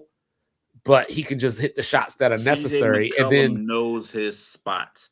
Right, Cat, like that play call that they called for CJ McCollum, I think he probably hit. If I can count off the top of my head, I'm gonna say three or 4 like little elbow jumpers that he hit when the Knicks either clawed back and got the game close, or after they took the lead, on that last shot. he just knows where his spots are. I think Cat allows you to like make him take a different shot that he doesn't want. Whereas we talk about Jokic. Jokic is taking the shot that he wants. Whether you defend it and he misses it or not, but he's not going to take a running fall away three in the corner. Jalen Brunson's another one of those guys that he wants to get to a spot, but I think Quinn Snyder like did an excellent job of just blitzing them with guys to the point where I think that's why Mike Brown switched up how he used him. Because I was watching, I picked up the game probably in the third quarter, and I'm like, why does McBride have the ball so much? And he would get it to Jalen Brunson where like 12 seconds left in the shot clock, but they would still blitz him. And then you kick it to Josh Hart and he wouldn't make the shot. Well, like Mike Brown and Cat just seem to not have been on the same page all year, which was one of the reasons why I didn't believe in the Knicks in the first place. But we'll see what happens next. You know what I mean? Then, of course, tonight, in about 25 minutes or so, the Spurs take the court without the one and only Victor Wembanyama. And as I look at this, there's a couple of things first before I even get to that. So owner Tim Dundon, he just became the Blazers owner about 3 weeks ago. And people are officially, and people are already talking about how cheap he is. He didn't want to put T-shirts out, because usually that first home play. Yeah, he canceled the T-shirts. There's rumors that they're going to try to go get Giannis, which doesn't match with the whole he being cheap thing. But the Blazers got to do some soul searching, because after Wemby went out the other night, the Spurs still almost won that game. So I don't know if that was an adrenaline thing where, it just happened and they just rolled with the punches. And now tonight they're on the road. We might see the Blazers fans, Moda Center going nuts. And, you got to go from the standpoint of we got to play a whole game without Wemby now. Like a lot of these guys like Stephon Castle, Dylan Harper, this is their first, Vassell, this is their first road playoff game of their careers. So if the Blazers win tonight, Mr. Logical, it'd be a great road environment if they all had Blazers T-shirts or red T-shirts or red, black, and white T-shirts in every section. but if the Blazers win this tonight, if the Blazers win this series, this game tonight, even though we assume Wemby is coming back, what do you think that does to San Antonio mentally if they go down 2-1? I mean, do you have the better players coming back game 4 if you go down 2-1 tonight? Yes. Then I think you're fine. Provided Wemby comes back, yeah. Yeah, if you have like the NBA, the NBA court, the impact that just simply having better players has. We can talk about football and all that all the time, but it's like on an NBA court, if I have a guy that can score the bucket, and then I also have guys that can defend your best scorer, I'm probably in a good position. If I have better rebounders than you, I'm doing pretty well. So if I'm the Spurs, even going down 2-1, I feel like if I can roll out the best roster, I can win game 4. So in Sports Reports Assorted fashion, one of the things that you'll hear Mr. Logical say at some point every year is the Falcons got Georgia right down the street. Why they don't ever grab nobody? The Atlanta Falcons with the 79th pick in the NFL draft drafts wide receiver Zachariah Branch, University of Georgia. All right, now Tua, throw it early. He led the SEC in receptions last year. He's quick. He came over from USC to Georgia this past year, and Georgia was not disappointed. So, the Falcons 5'9", 177. He's definitely tiny. Yeah. So, but he is a playmaker. We'll have to see. Because Tua can look him in the eye. That might not necessarily be the best thing. Lakers are up by 4 right now. Almost mid fourth quarter. But yeah, I'm interested in this game tonight. We'll see what happens. But Mr. Logical, from one injury to another, J-Dub, hamstring injury. Another guy who's had a long year. You know, he had the wrist surgery in the offseason. You know, started the season late this year. Only played 33 games total in the regular season. Here we are in the playoffs. Luckily, they're playing the Phoenix Suns. You know, Devin Booker's out here getting fined by the refs, or by the league. Listen, I'm not a conspiracy. I think the refs lean towards, but I don't like when I don't like referees who behave as if every call that they make is 100% correct, simply because they're wearing a different color shirt than everybody else. I think Phoenix loses that game no matter what. I don't think they have the firepower to contend with OKC. I'm sick of the SGA antics. Okay. Because I've always been short. I played basketball for fun. And I'm like, listen, if you hit me, but I still get the layup off, I make or miss, we go back up the court. I've never done this on a basketball court. So I can't stand when the NBA players do that. But the refs bail them out. The refs call, I remember a game, my son was a freshman, he's playing his freshman team. And the tip happens, and the other team has the ball. They're setting a screen right in front of me. I'm on the left side, so they're setting a screen in front of me, and our kid's trying to fight through the screen. He has his arm in there, fighting through the screen. They play 8-minute quarters. This was 7:52. I remember this on the clock. He called that foul. I'm like, so you're calling a touch foul as a freshman is trying to fight through a screen before the pass? I'm like, we in for a long day. They called 60 fouls that game. 60. It was probably 11 kids on each team. I think 6 fouled out.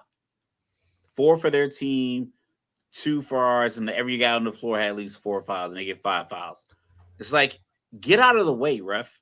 And that's the problem that I have with the way that SGA plays, is that the refs are going to call the dumb ticky-tack fouls, especially on the role players. Mm-hmm. And then anybody guarding a star player gets a foul. And then Booker tried to save the ball from out of bounds. They called a tech. The shot that he made off the bank shot, he didn't touch Caruso. And it was a full-on NBA form, perfect form jump shot, bank shot. And they reviewed it, didn't offer an explanation, and just checked yo, ball up. And Booker's yo, because I was waiting on it too. I was I'm looking at it. I think I was watching it on mute because I was doing something else. I don't think I had the volume up, but I had it on my TV. I feel I was cooking. So I was in the kitchen. So I went to the living room and I was standing watching the TV and I saw the play. I'm like, that's nothing. I go back to prepping the food and I turn back around and Booker's chasing the ref up the court yo, what's up? And then SGA does the same arm swing thing and gets a call, literally the next possession. And then he looked at the ref yo, what is that? I just think that the impact that they have on a game, I don't know how much can be regulated. Well, that's why I told you the NBA is the one sport that fans like cheating. You know, most other fans, if you're watching the NFL and there's a bad pass interference call, we lose our minds. You know, if you watch baseball and there's a strike that got called a ball, we lose our minds. In the NBA, we'd be superstar calls. System. I hate it. I hate superstar calls in baseball, by the way. Yeah, we talk about superstar calls. I got to guard, LeBron James, Michael Jordan, Kobe Bryant, Steph Curry. Well, maybe not Steph Curry. He doesn't get those calls. Kevin Durant, whoever. And it's grabbing him. You got to grab him. He might not get the call, but depends on your status. Yeah, Steph, they be beating Steph up. But these bigger guys, they get these calls. And the NBA is the one sport where fans go, I don't have a problem with superstar calls until it happens to your team or until it happens to you. So Devin Booker, said if he was getting those calls, he wouldn't have a problem with it. But SGA gets these calls because he's the MVP. The calls were so but that's he does, but Devin he really Booker does. Devin Booker was talking about the call, and he said he was like, I know I haven't won a championship in this league because I think he understands that the hierarchy and exists. He's like, I've been in here 11 years. The plays against Caruso, because Caruso said call for the tech. Really? Yeah, that was 2015 when they were 38-0 and lost that game to Wisconsin. Wow. Yeah. So he was like, Caruso called for the tech when he was trying to save the ball, and they called the tech. The jump shot was a bad call. I know, and he said he was going to get fined, and I get it. He was like, "Yo, I'm going to get fined." He did. I know it, and he did, and I'm pretty sure he doesn't mind. Like one of his 11 Chevy Impalas cost way more than whatever fine he got. But I agree, man. Like I said, I'm not even like that. I'm not a good basketball player at all. But I'm like, yo, I can play through contact. And I think if the refs in the NBA if the NBA sat down with the players and say, yo, these playoff calls that you guys normally got, because we talk about it with LeBron, and he said, like, hey, we know, like, they let us be a little bit more physical in the playoffs. Carry that throughout the year. If you get slapped on the arm and you land up with the right hand, then it's good. Good game. So hold up, random question. So LeBron has 95 playoff games. I saw the stat. Okay. So you remember it? Was it 25, 10, and 5? It was 20. It was 20, 10, and 5. He has 95. Do you remember who was second? I didn't. I saw it and I didn't look to see who it was. It was Jokic with 50. Third is Larry Bird with 40. Oh, we got a tied game now. Okay. All right. So they just traveled on that position, but they let it slide. So Kevin Durant doesn't want to just ball after all. Yo, because he played pretty good in that game the other night. I just think it's weird that, because I think about all the injuries that you hear about, all the guys playing through in all the sports. Cal Ripken playing 2,000 plus straight games. Yeah, 2192, I think it was. AC Green playing his whole career. I think Mikal Bridges played like 83 games one year because he got traded. It's just, how bad is the injury to where you're not playing game 3 down 2-0 at home? Like, how bad is, like, do you need surgery? Like, what do you need to where you can't play game 3 in the playoffs when you're down 2-0? On top of the fact you didn't play game 1. Like, if you'd have played game 1 and 2 and compensated for the knee injury and then hurt the ankle, and now the knee and the ankle are in the full effect. But I'm like, I don't know. I just don't know what keeps you out in that scenario. But considering what other guys play through, I'm not talking about his pain threshold, just the fact that we've seen guys play through getting shots, getting, back shots, getting like shoulder harnesses and everything else to get on the court. It's like, you didn't play game 1 because of a knee. Now you're not playing game 3 because of an ankle. Your team clearly needs you because you're down 2-0. How do you not just come out and play anyway? Yeah, and it was 21-31 that broke the record for Cal Ripken. He finished at 26-32 for the streak. Yeah, so LeBron hasn't had to do too much. Obviously he's still been the cog that's kept everything going, but he hasn't had to put on the cape and go 38-8-8 or something to that effect. Correct. So, so that's great. Even right now, he's the leading scorer in the game, but he's only taking 12 shots. So, he's 7 of 12 with 22 points. Reed Shepard, my guy, on the other hand. Just knocked down the 3. Yeah, he just knocked down the 3, or actually LeBron's up to 8 for 14 now. Reed Shepard just hit the 3. He's 5 for 17, 3 of 11 from 3. You know what I mean? That's your game right there. If he just hits a few more shots, Tari Eason's 2 for 8. DeAndre 8 and only 3 shots. So, I don't know if he's been playing that much. Looks like he only played 27 minutes. So, we'll see. But Rui come through tonight, 4 for 7 from 3 so far. 1-point game on my screen with about 4:59 left. Carolina Panthers with the 83rd selection in the NFL draft. Wide receiver Chris Brazil, the second from the University of Tennessee. That's our big 6'5" guy that we something I talked always about. laugh about when it comes to Atlanta took a 5'8" guy. Oh, and that was 5'8". It was 5'7". It was 5'9" a few minutes ago. Now it's 5'8", 177. Jacoby Lane from USC goes next, 6'4", 200. And then Chris Fezzle from Tennessee, 6'4", 198. There you go. I got a little quarterback. Maybe I give him a big target. Hey, at least for the most part, you don't have to worry about the wind. He doesn't got to go to Buffalo. He doesn't have to go to New England. We have, we some good games. You have the Tampa Bay game should be warm. Saints in the Dome. Even though it's the House of Horrors. Carolina might be one. Depends on when you get that game. It might be a little chilly. But North Carolina is not notoriously known for being sub 40. Yeah, when I got there in 2000, when I got there in 2000 in Goldsboro, there was ice everywhere. And they said that was like the first major storm since 1982. And you know what I mean? So like now Charlotte's about 3 hours away, but so the Sixers got one, but they couldn't get two.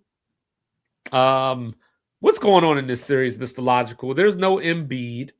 Boston should be running away with this thing. We talked about how you can't trust them, to sweep or whatever the case may be. Great defense. Okay.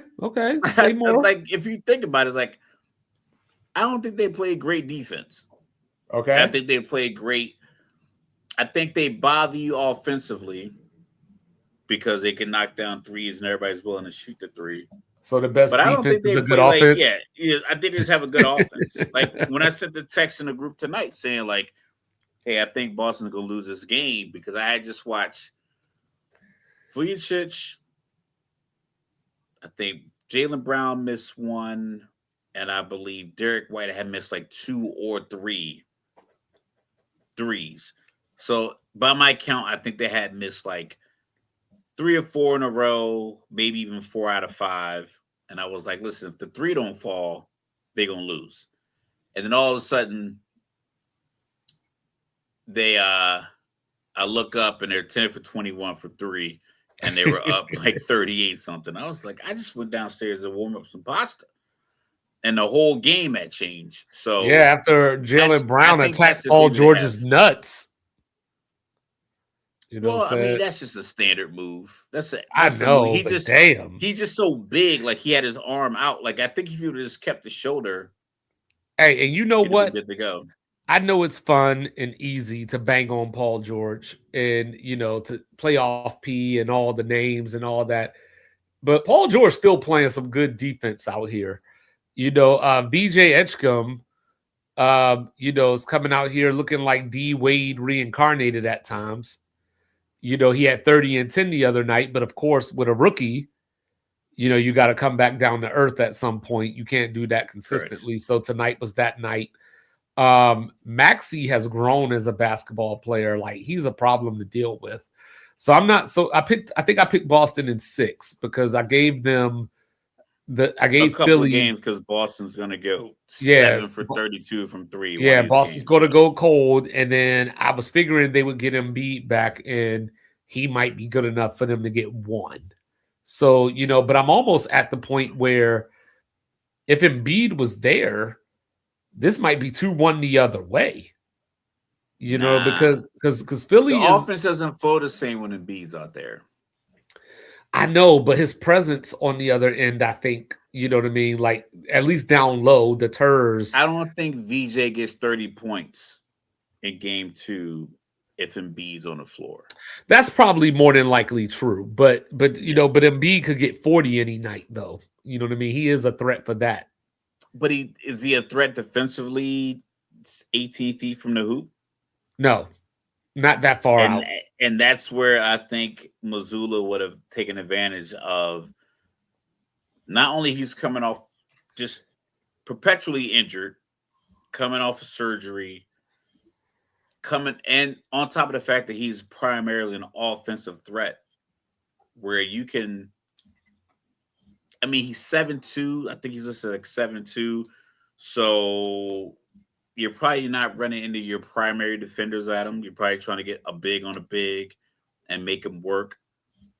But in that same sense, Boston's big is setting screens 25 feet from the hoop.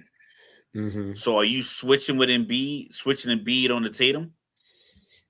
Is I that a would hope defensive not. matchup you want?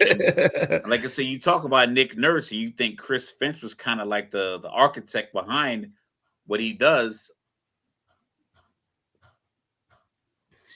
I mean, look at it. You know, Minnesota, what last two Western Conference Finals. You know, they're up 2-1 on Denver right now. You know, as I the think sixth Carl seed. Anthony Towns still on Minnesota. I think they are. I think they probably would have pushed through to one of these finals because I think what you have with Ant is that alpha fighter kind of mentality that kind of gets you through the hoop. Would you ever be down with the NBA going 1 through 16? You know, versus No, actually East doing West. that. Go East West because 1 through 16 doesn't guarantee you like a better matchup.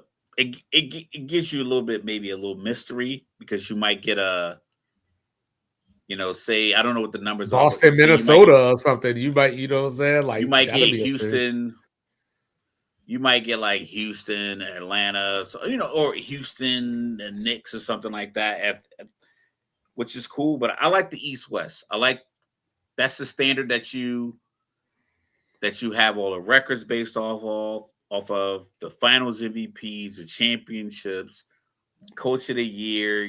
All the awards that encapsulate the history of the NBA is based off this East West thing. Leave it because it's not as if the fans are going to treat it differently. They're Right. still going to watch at the same rate. No one's going to be like, "Oh, it's 1 through 16 now." Mm-hmm. So Orlando came out, took game 1, and then Detroit blitzed them in game 2. So we got game 3 tomorrow. You know, have you seen anything that makes you think that Detroit can be in danger? No, because game 1, literally every tough shot that Orlando had to take, they made. They started the fourth quarter. I think Franz Wagner, I think he hit like 3. I think he hit all 3 of his shots before like the first time out, I remember.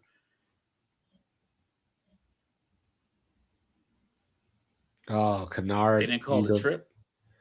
You know, Um, so he hit all of those, even when he got fouled, shooting a one-handed runner, going to the left with his right hand from the free throw line. That went in. I think Desmond Bain hit like a tough layup. Uh Early in the game, Jalen Suggs hit like a tough layup. That was like they hit every tough shot that normally would have rimmed out in game 1. Every time Detroit battled back, tied the game up, got it within 1, they would just run off seven in a row, and of that 7, 4 of them were very tough. So mhm. what happened in game 2 is probably more likely. Yeah, I think that if you can get the best of Bancaro and Wagner, I think that Detroit doesn't have anything that can match up to that as far as a duo goes. Like obviously, Kay Cunningham's the best player on the court, but I don't know if they have that second guy that could help him go tit for tat with them, if But you I will. think Detroit And then I think defends the rim. they do, and They Desmond Bain. defend. Yeah, and Desmond Bain's the key. They Like when he's hitting well, shots, it makes Orlando a little bit more formidable. But I just don't know if he can do it consistently enough. That like I said, I think they get one more. I do think they get one more though. So they're going game 3 in Orlando tomorrow. I believe it is tomorrow. Yeah, we get Portland, San Antonio tonight. That should be tipping off. That should be tipping off any minute now. Yeah, it tips off at 30, so it should be starting now. You know, one of those mythological, luckily I ain't got to go to work tomorrow specials. Well, I already got 2 games. My problem was game 1 will be at 8, and then game 2 will start at 10:30. Yeah. Hold on. LeBron's not on the floor? You tripping. Oh, okay. He just waited till the last possible second.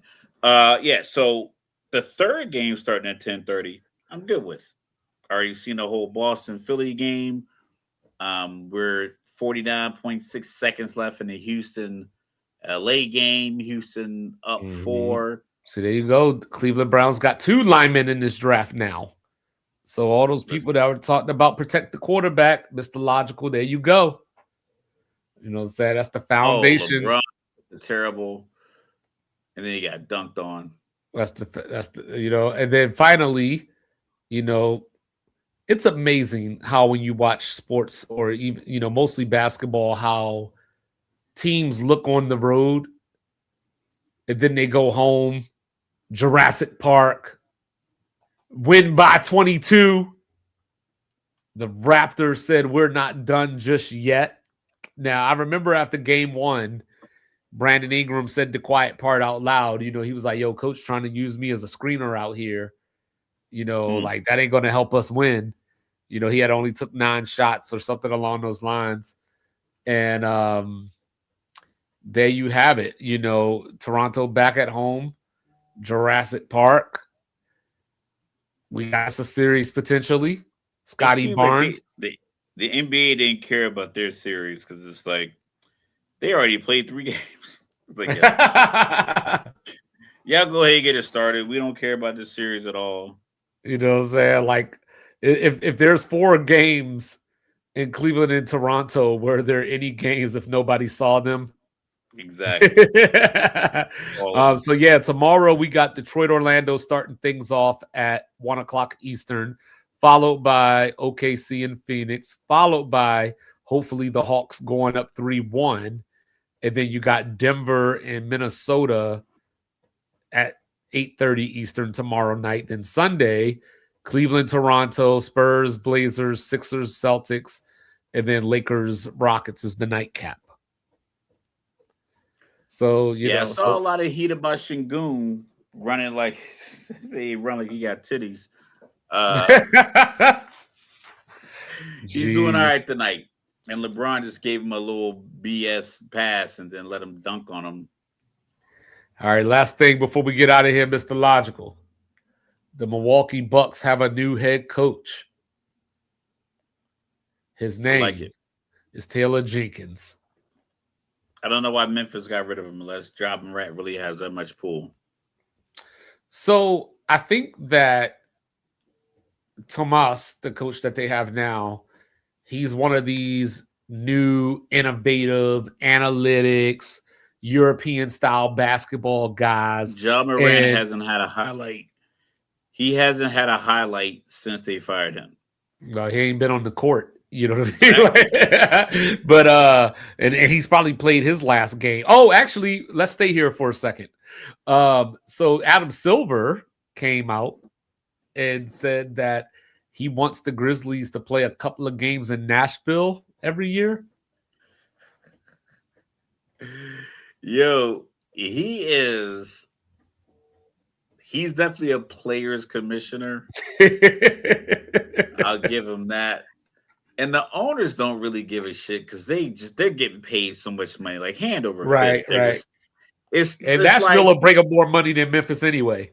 Nashville will bring them more money. You'll turn Titans fans into But did you hear his actual statement of why he wanted the Grizzlies? Woo! Uh-oh, somebody hit a 3, huh? Don't say nothing. But Y'all sound like an eagle. Look at the replay of this nonsense.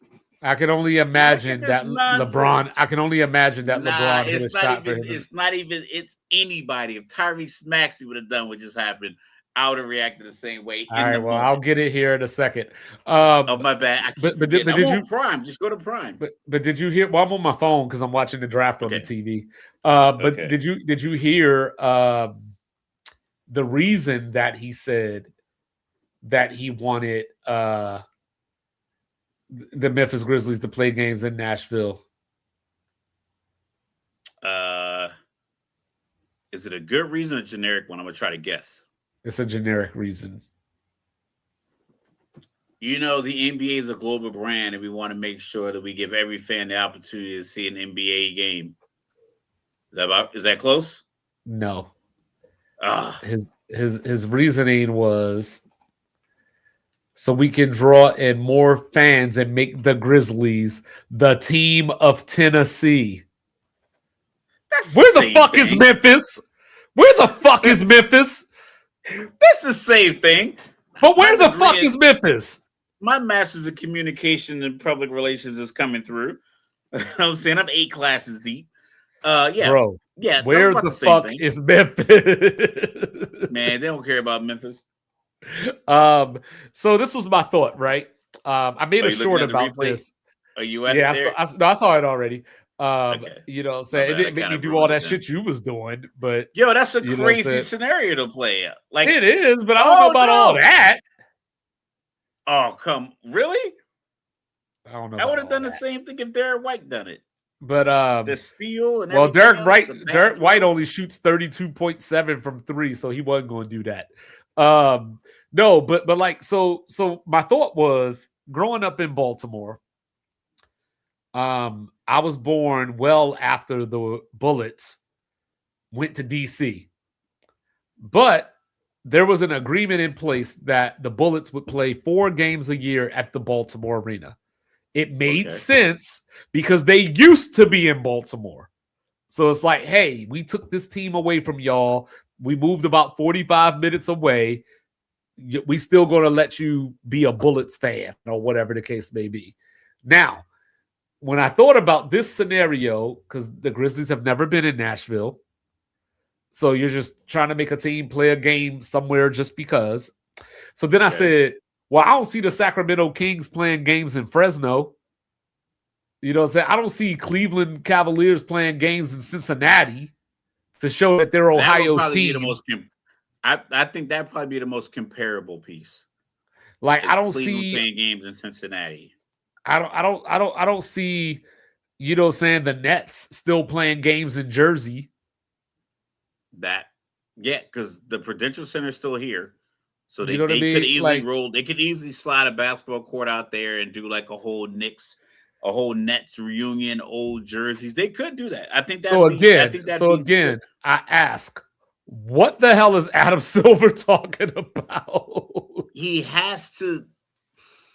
Like I said, I'm working on this degree program, communications and public relations. Multiple people drafted up that statement. It got vetted by a few people.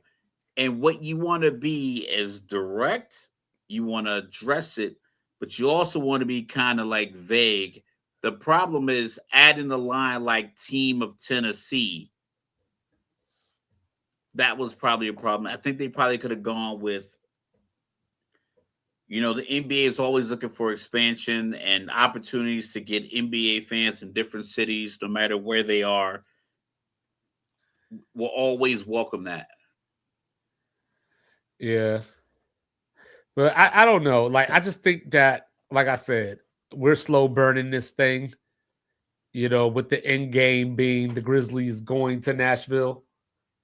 I mean, if you're a professional team, that makes a lot of sense simply because that is the epicenter of tourism for that state. It's the epicenter of popularity, country music. There's a football team there. There's a hockey team there. So naturally, having a basketball team there makes a lot of There's a sense. soccer Like team now. if you think about Philadelphia, like when I tell you the intersection has the baseball stadium on the left, football stadium on the right, and across the street from there is the Wells Fargo Center. Like everything's literally right there. If the basketball team played in, Lancaster, like this is weird. Like why are the Pennsylvania Sixers way out in the middle of the state and it's, playing games when we have every other team right here in Philly? So, like I said, the Philadelphia Union, a soccer team, they're also in Philly. So the tourism is Philly. So why not have the other professional basketball team there? It might come off, maybe it would have been better received if an ownership group presented it. And it could be viewed as strictly financially selfish. But because it got presented by players, it's just it comes off as a bit disingenuous. But I think an NBA executive or like anyone who's paying for a team, they would do the same thing. Like DC, I love DC, but if they played games in Richmond and called themselves the DC whatever, you're like, man, that's Richmond's far as shit from DC. Like, just go to DC. I mean, it's not Nashville and Memphis are close. I mean, like within an hour at least. But I'm saying as far as like which city is going to attract more people for other reasons besides just the sport, just the sport, just to get the tourism, and then why are you going if you're a person who does not want to go to Tennessee, but someone's like, yo, we should do a boys trip. Like, check it out. We're going to take Sports Reports Order on the road. Let's go see a football game.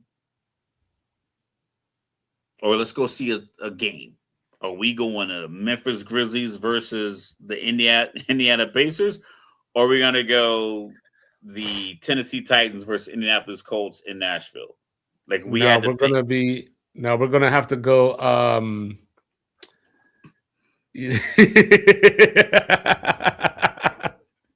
don't know, man.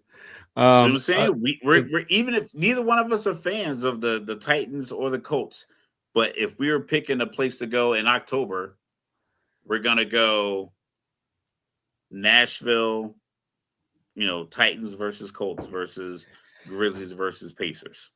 Well, we would go to Nashville because as soon as I say, hey, let's go see the Pacers, let's go see Tyrese Halliburton and Cam Boozer, you would say, my daddy saw a drive-by in Memphis. We're not going to Memphis. Yeah, we're not going to Memphis. Unfortunate news. It sounds like hot yoga.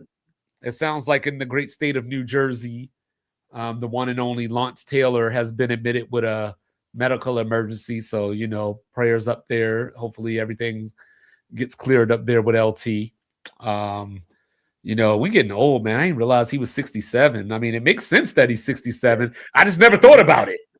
Yeah, I just never thought about it. He went to high school with my pops. He was a sophomore. My pops was a senior.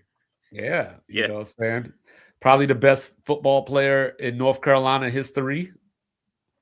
Definitely best players in Giants history. Probably in NFL. Might be the best player in NFL history, yeah. Yeah, I think he literally truly changed how football was kind of viewed. I think he changed that element of it because, like, I don't think a guy was moving like that. I swear I love and hate at the same time how LeBron makes every whistle life or death. Like he literally like he's notorious for it too. I love, like I said, I love LeBron, but he is notorious for like what Shea's doing is like a byproduct of like. Oh, he's right about those that guys too. Kind of introduced. Yeah.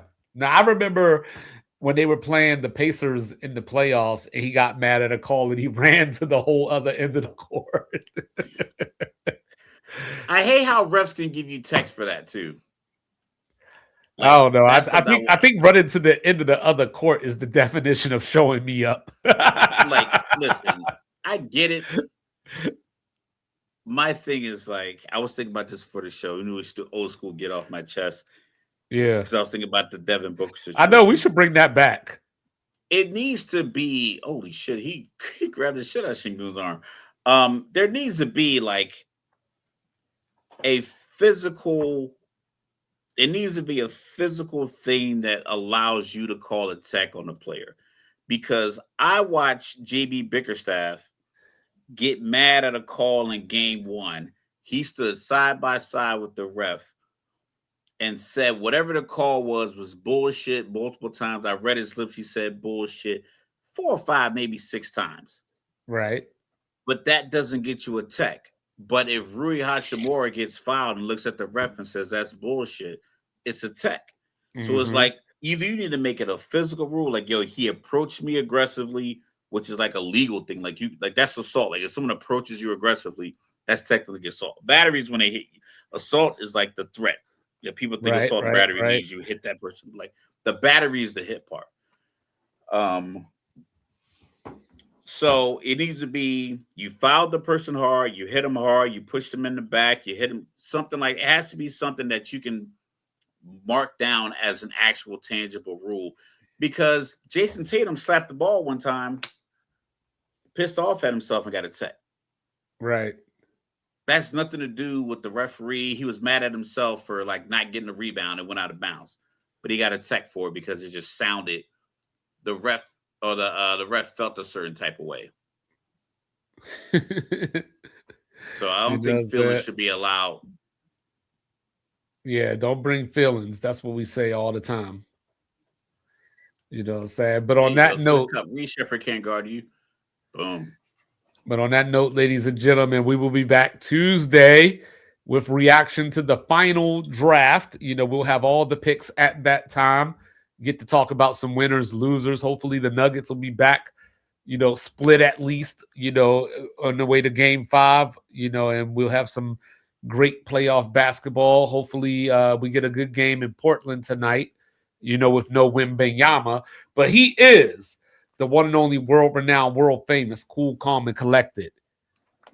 Born in Texas, raised in VA, representing everything New Jerusalem. You saw how quick he pointed out that Prudential is still there. Absolutely. He is Mr. Logical. Don't bring feelings to a fact fight. Don't do it, referees. Stop cheating. And then, of course, down here in the Alamo, it's your unorthodox statistician going left so much you thought I was southpaw. Ronda Rousey and Gina Carano coming up, and I'm here for it because I've been seeing those press conferences. And Gina, I go by the name of 25. This is Sports Reports as Ordered. We love y'all. Thank you for joining us. Thank you for your support. Boom. Have a great weekend. Enjoy the draft. Enjoy some playoffs. Football will be back before you know it. And by the way, in case you didn't know, there's some baseball going on too. So like, review, subscribe, share, rate, do all the free things, do all the good things. Liquid Death in hand, Strawberry Terror if you can. Everywhere you get your podcasts, and say less, say more. Sports Reports is ordered. Out. Hey! Sports reports, no gimmicks, no clowns. 2-5, Mr. Logical, we run this town. Real talk only, no chasing, no doubt. From the east to the west, it's the order we shout. Mic check, lights flash, game time, stay ready. 2 vets in the zone, keep the pressure real heavy. Big hits, big plays, yeah, we breaking it down. Truth rings in your speakers, every word is the crown. From the north side hustle to that southern flame. Midwest grind, west coast of the game. Sports talk kings, yeah, we wear that crown. Turn it up, let them know it's about to go down.